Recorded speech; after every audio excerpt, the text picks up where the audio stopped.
All right, next up, we've got pro beach volleyball player stars who just took home the silver medal in doubles at the Paris Olympics, representing Team Canada.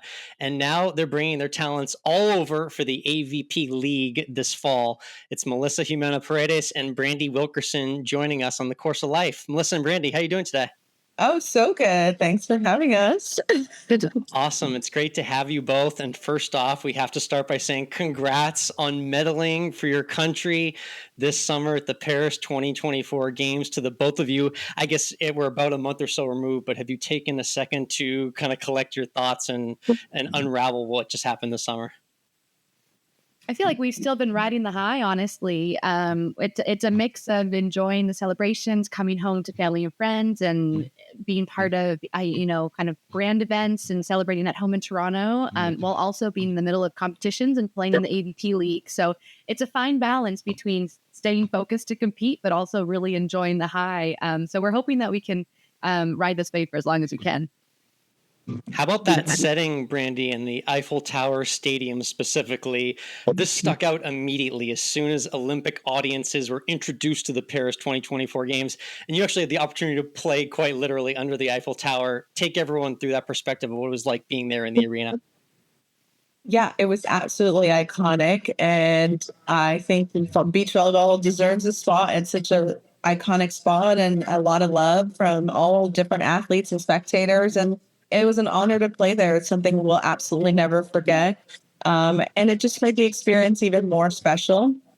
But yeah, it's going to be a tough venue to beat for sure. And it was very cool to play during the day and have the beautiful sky and a lot of good energy. And then at night, they would have the twinkling lights go on before the game. So there's just not too many words that can really set the tone of how special that is. Just being able to do what you love in such a beautiful, beautiful place.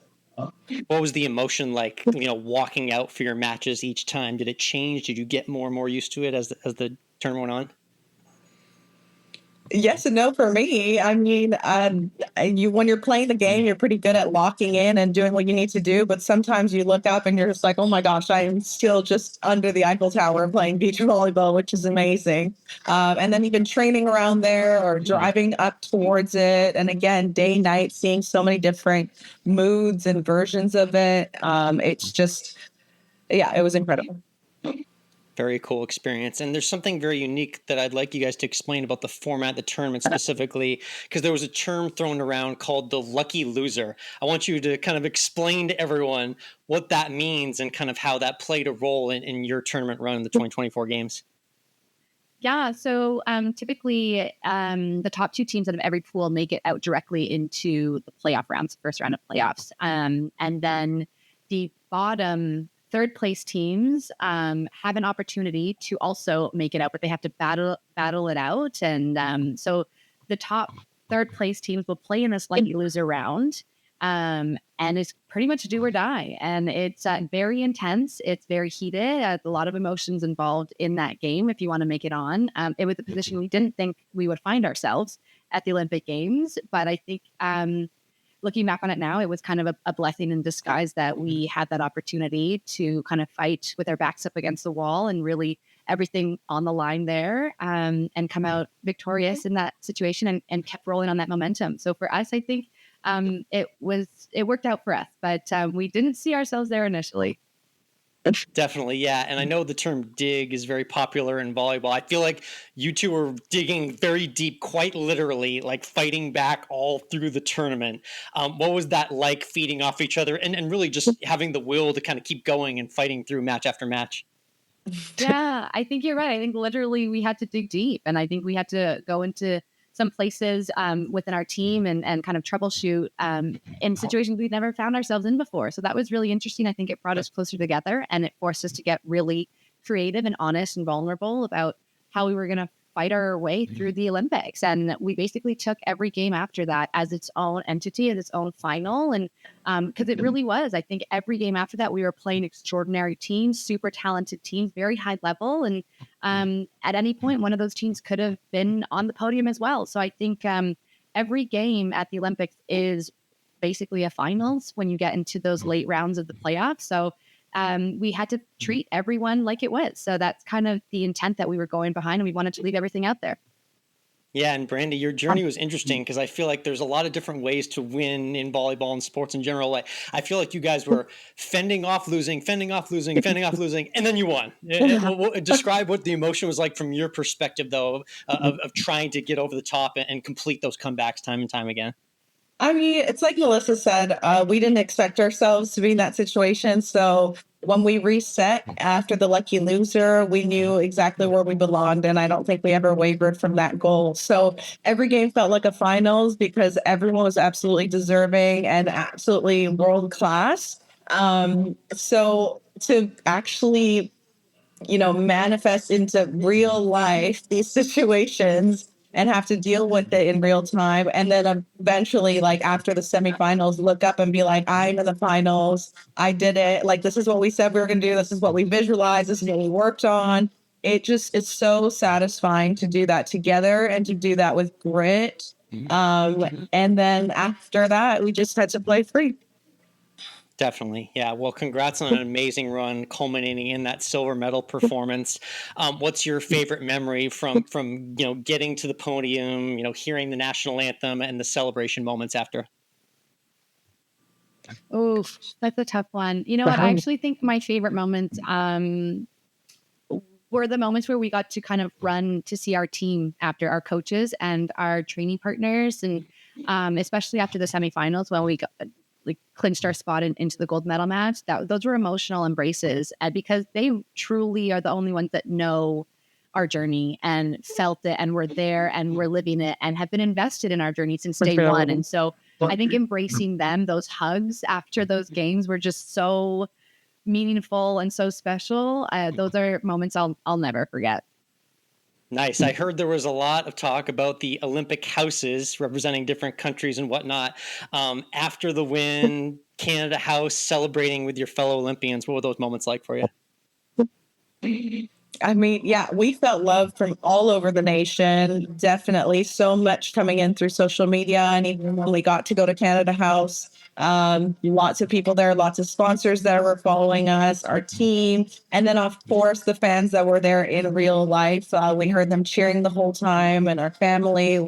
That was just incredible. And I think that's what's been helping continuing to ride this high and really understand what happened and how proud Canada is for us is coming back home and talking to people and feeling their energy and feeling their love and support. It's just so beyond. Yeah, it's for real. And I can tell that the nation loves you back and they're very proud of everything you've accomplished. I'm curious. I know Olympians in these moments, they tend to get a lot of cool congratulations from people they may not have received expecting congratulations from. Who were your favorite, maybe congrats emails or texts from? Ooh, a good question. Oh, yeah. I mean, I had a couple, honestly, a surprise, like teachers from elementary school, from high school, just people from the past that you have lost touch with and kind of just come out of nowhere, and they were watching. And I thought that was just so cool. I think it's people from another time in your life that just gives you perspective of how far you've come. I would say maybe those kind of like really hit home for me. Nice. Any congrats from celebrities? Did Drake or Justin Bieber chime in to say hi, congratulations? Not yet. They must be waiting to do it in person because we have not received the text yet. Soon enough, Brandi. Soon enough, for sure. Celebrating and post-Olympics for you guys. Melissa, I'll start with you. I saw you had an awesome trip to Mexico, which you posted on Instagram. Looks like endless tacos and guac. Tell me what an average day at the resort was like for you on the vacation.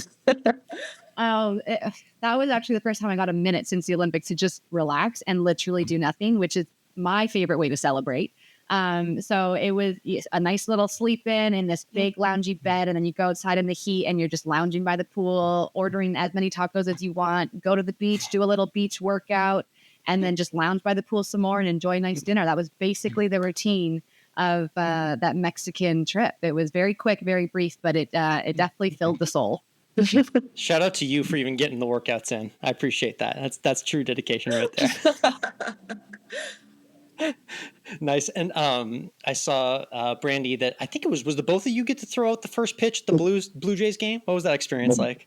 Yeah, we both got to go out there. Mel was showing off her throwing skills, and I was cheering her on. I mean, it's a big job, and I think she did amazing. But to share that moment and to get on that baseball field was amazing. I've been watching Jay's games since I was a kid, and to have that feeling of like, oh my gosh, it's our turn to be out here, and just to feel the support of other athletes. There were some baseball players that had watched our games and congratulated us and just understood how hard it is to get to this level. And so that appreciation and admiration from these guys and the fans there were, it was really all encompassing. That was a nice, very professional way of saying, I think Mel had the better pitch, I guess, between the two of you. I'm guessing you didn't throw. She got a good arm. She's got a good arm. I would have loved to see her lefty. Nice. Again, Melissa and Brandi joining us, our silver medal winning team from the Canada Women's Beach Volleyball team. And they're going to be here in my neck of the woods in Austin, Texas for the AVP League, which is going all over this fall. So you can see the Olympians out there in a city near you. Melissa, give everyone kind of a brief explanation of the AVP League and this team concept and the touring model that's being introduced to beach volleyball. Absolutely. I mean, it's a first of its kind. It's unique. It's one of a kind. So definitely, if you have a chance to come see it, you're going to want to see it. It's never been done before, but it's a very fast-paced, quick environment. They're definitely changing the game and the structure of beach volleyball.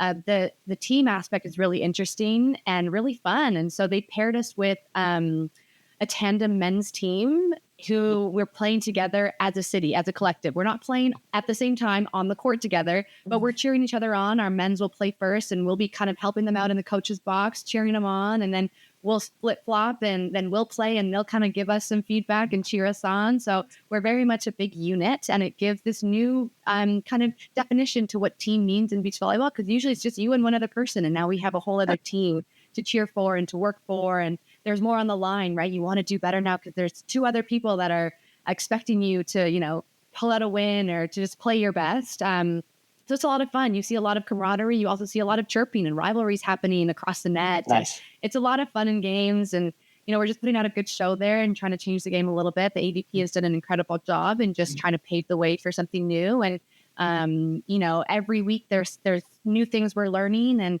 the fans are getting into it. It's a totally new style, and I think it's going to be the future of the game. I'm excited to check it out and see how the rest of the fall tour does as well too. And Brandi, I want you to specifically speak to maybe like the volume and the energy level at a volleyball event like this. For people who just know volleyball from seeing a couple of kids hit a ball back and forth on a quiet beach, explain to them like what the vibe is like when you actually go to an AVP event like this.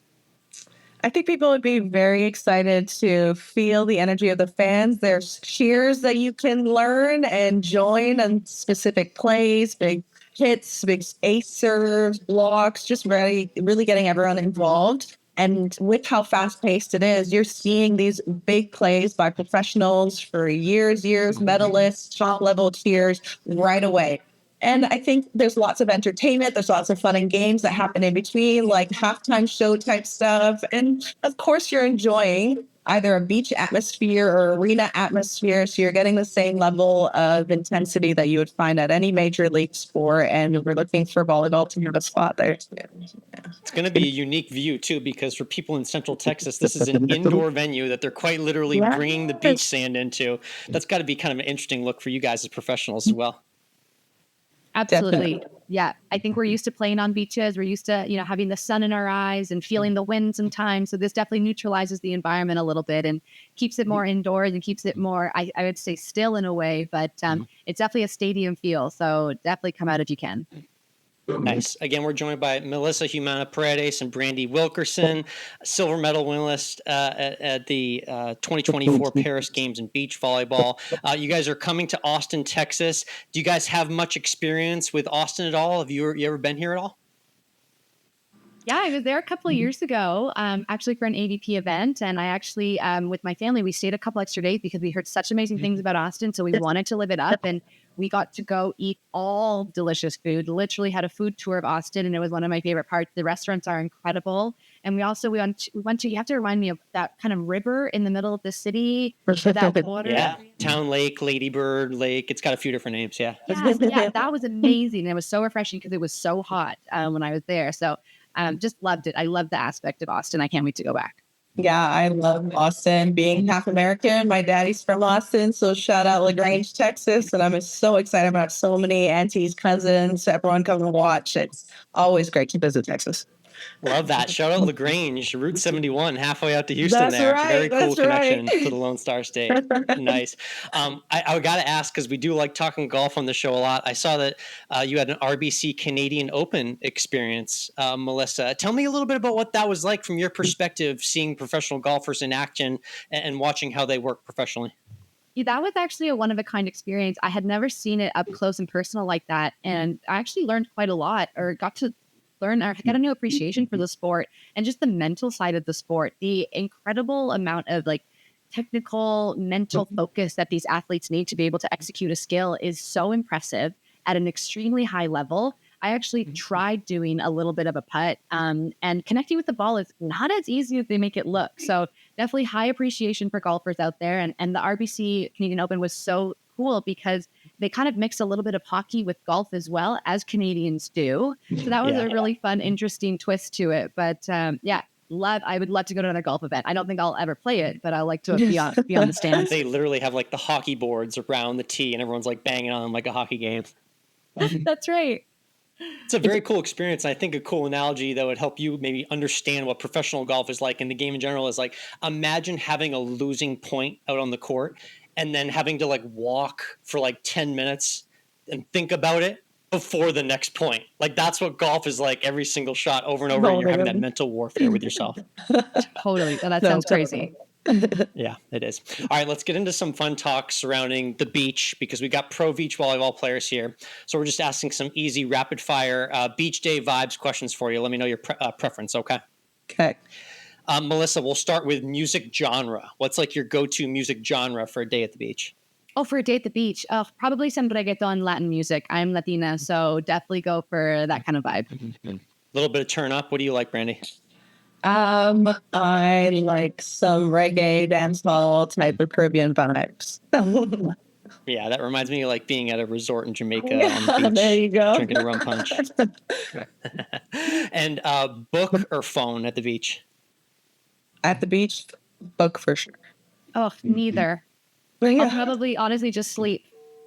That's refreshing. If you had to only pick one, would you bring a chair out or an umbrella? Umbrella. Chair. I need shade. I Yeah, want it's a the sun polarizing question. directly to hit my body. Nice. And then are you spending more time swimming or tanning? Tanning. There you go. Two peas in the pod, you two. Awesome. Well, Melissa, we love to wrap up, and Brandi, with our 19th hole question for our golfers. So we'll phrase it like this. You had a great day or a great workout or a great tournament day. What's your favorite like meal to have when you're on the way home after? That's easy. Probably some pizza. Yeah. I just have pizza in the oven right now waiting for me, and I'm very excited to eat it. So You made your own, or is that frozen from the store? no. We got it. We ordered it from a very local spot in Toronto. It's one of the best. Nice. What's your go-to toppings on the pizza? I am a Hawaiian lover. So come at me for the pineapple haters. That is one of my favorites. Nice. What's your pick, Brandi, for your 19th hole meal? Oh my gosh. Does a glass of wine count as a meal? Absolutely. Yeah. I'm actually a little sad that Melissa left the drink out. So nice work, Brandi. Thank So you. we'll share. We'll have pizza and wine together, so it'll work. Love that. Awesome. Melissa, Brandi, thank you so much for joining the Course of Life. I'm excited to check out the AVP League. And for everyone who's out there listening and wants to check them out in person, check out their website and their socials. They'll be coming to a city near you. Thanks again, and we'll see you soon. Thank you so Thanks for much. having us. So fun.